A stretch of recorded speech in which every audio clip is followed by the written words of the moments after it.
Ezra, chapter 4, Opposition to the Rebuilding. When the enemies of Judah and Benjamin heard that the exiles were building a temple for the Lord, the God of Israel, they came to Zerubbabel and to the heads of the families and said, "Let us help you build, because like you, we seek your God and have been sacrificing to him since the time of Esarhaddon, king of Assyria, who brought us here." But Zerubbabel, Joshua, and the rest of the heads of the families of Israel answered, "You have no part with us in building a temple to our God. We alone will build it for the Lord, the God of Israel, as King Cyrus, the king of Persia, commanded us." Then the peoples around them set out to discourage the people of Judah and make them afraid to go on building.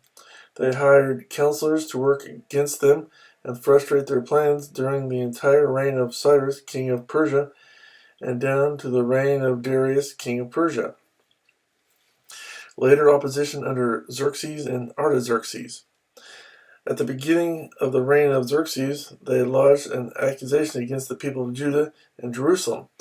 And in the days of Artaxerxes, king of Persia, Bishlam, Mithredath, Tabeel, and the rest of his associates wrote a letter to Artaxerxes. The letter was written in Aramaic script and in the Aramaic language.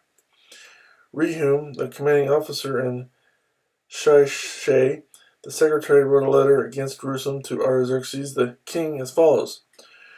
Rehum, the commanding officer, and Shishai, the secretary, together with the rest of their associates, the judges and officials over the men from Tripolis, Persia, Erech, and Babylon, the Elamites of Susa, and the other people whom the great and honorable Ashurbanipal deported and settled in the city of Samaria and elsewhere in Trans-Euphrates.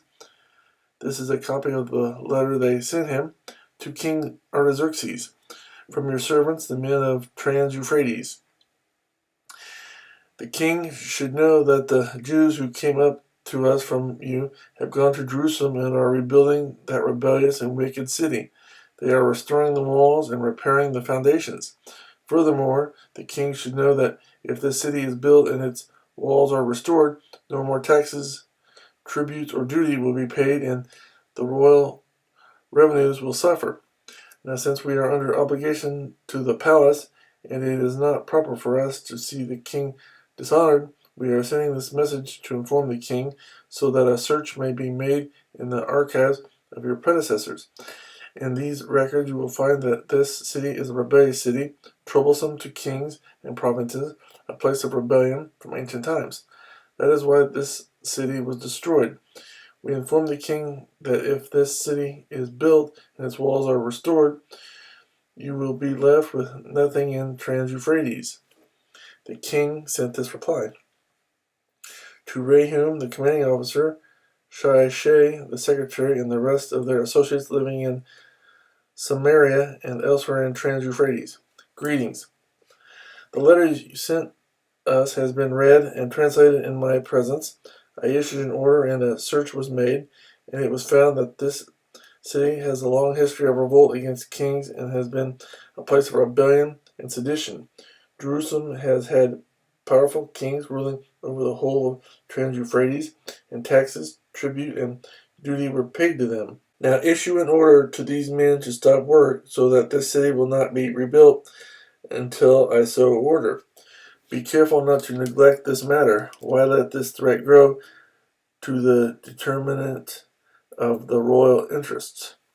As soon as the copy of the letter of King Artaxerxes was read to Rehum and Shimshai, the secretary, and their associates, they went immediately to the Jews in Jerusalem and compelled them by force to stop.